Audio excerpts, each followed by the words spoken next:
Hey, second list review of the day. Again, this is for a very competitive list. Um, Maybe not the most meta list right now, but it is a very competitive list. And I can say this because it's my list. Um, this is a list which is sort of a build up of my Polish WTC list. I've done a few changes and shuffled a few things around, and that's the list I'm bringing. I also brought a very similar list to Book, where I did not do so well. I had my ass kicked in by Germans, um, but I still feel like this is something that I enjoy playing, but it's also something that's very good and competitive. So. Um, and let me talk you through it. It's a 13 order dice British list, 1,000 points. I'm using the Up and Atom special rule, which means that I can charge automatically. I automatically pass an order test to charge. Um, and that, of course, is a combination with the infantry that I'm bringing, close combat infantry. Um, it's a tank platoon, and I do this because I have two elements to my list. I have one element that is armored and is filled with the potential to create a lot of pins and the potential to shoot a lot of machine guns. And then I have another element which is the element that is the close combat element, which the pins should allow to be able to move up and get into close combat. So that's the whole idea with the list. I'll talk you through the list and maybe give you a few pointers on how to fight against me. I am bringing 3 M3 Stewards with the sponsored MGs, so that's the darker Stewards. These darker Stewards are pretty vulnerable, but they are really good machine gun platforms, and they can split fire. And on one of them, my command vehicle, I even have a pintle-mounted MMG as well. So I can split fire 3 ways with that one, and the others can split fire just like at 2 separate units. The good thing about these stewards is that they can pretty much force an enemy to go down or lose a unit if I point them at something that's in the open, right? So the first thing you need to do is not be in the open. Have cover all the time, and be sure that you can go down if there are stewards there that can shoot at you. And that's not just playing against me, that's playing against all the rest who are also bringing stewards to this tournament. Because there's a lot of stewards or steward equivalent tanks coming to this tournament, which I can totally get. It's the most competitive choice, right? Maybe not that fun, but until Warlord Games changes their rules, it is the most competitive choice. So the 3 stewards, they are backed up by 2 airborne recce jeeps, where I have double machine guns. So that's 10 shots coming out of each jeep. They're front-facing, these machine guns, but they have recce. They are really fast. They're really fun to play, actually.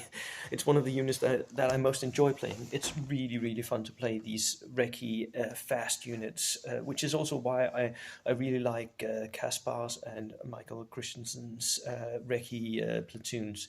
They're really fun to play. And again, these can again deliver enough machine gun shots that people will usually go down.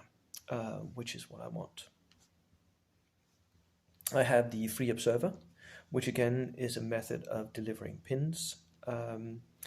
What you should do against such a Free Observer, I'm not actually sure, but remember that it's not automatic. It doesn't. There's no guarantee that it comes down, and remember also that he's very vulnerable to snipers.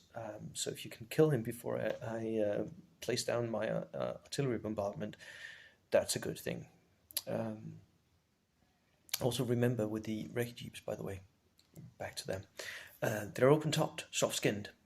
They can't really drive up against an ambush. That I usually won't do because that'll get them killed. Yeah. Then I have three 8-man squads of Paragurkas. Um, the reason why I'm choosing Paragurkas, and each squad has two SMGs, that I had a few points left over, so I gave them SMGs. Um, Gurkhas are arguably the best close combat unit in the game. I don't have a lot of them. I have 24 men, right? That's my whole infantry. So one of the things that's a real weakness with this list is that I can't take a lot of casualties in my infantry.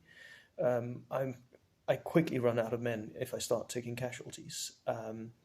And the losses which I have incurred with this list have been to uh, enemies who really focused on my infantry, shot that down, especially with HE, because when you're shooting HE doesn't care that you're a veteran, it just kills you on a 2+, right? So I really can't stand up to gunline armies on tables where the gun lines actually get to work. Then I lose basically with this list. But if I can get the Gurkhas up into close combat with most other units, not so much veterans, and I do notice that there are a lot of veteran units coming to the Danish Nationals, so I can't just charge like willy-nilly, go straight at people. That won't work, because veterans against veterans, especially if I fight veterans that are in cover or where the unit is big, that becomes a really dicey gamble.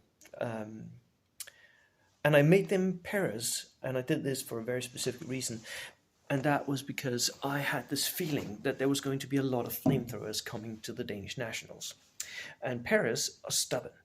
So these Gurkhas, even they're very good as just Gurkhas, but stubborn makes it so that they're less vulnerable to that flamer morale test. I've also made sure that they're 8-man units so that they are large enough for me to have them on foot and charge.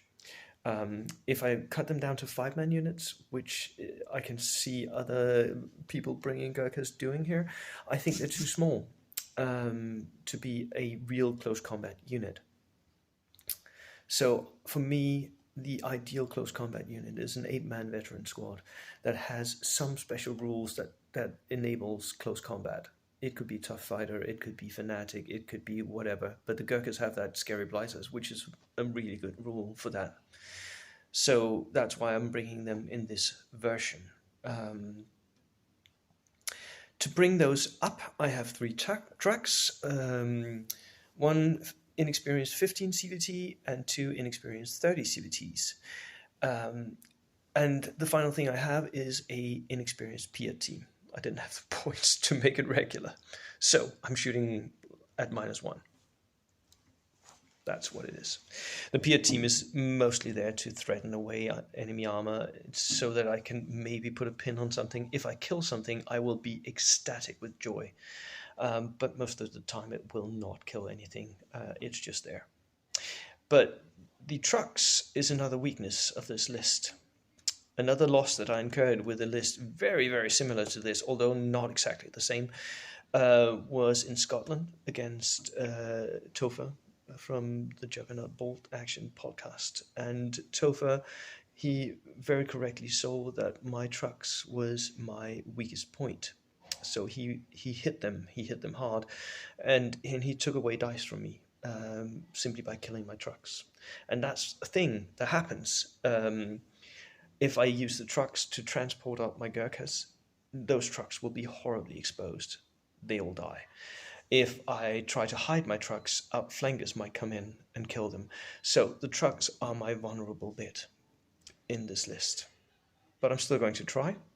It went well in Poland, why not in Denmark? Right, that's my list. Good luck to any who face me, and I hope you listen to this one so that you know what to do against me. Cheers.